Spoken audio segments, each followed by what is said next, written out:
shot. Disassembling a 47-year-old to stroke engine part 4. Got the nut off with the air wrench, and now we gotta pull the flywheel off with the handy dandy.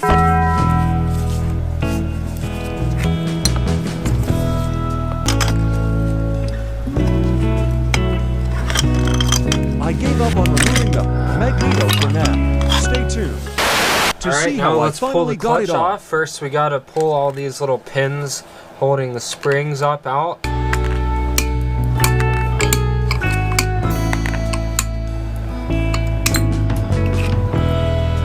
There's the clutch plates. They don't look that bad. This one's broken, but maybe I should order some new clutch plates. That was pretty loose.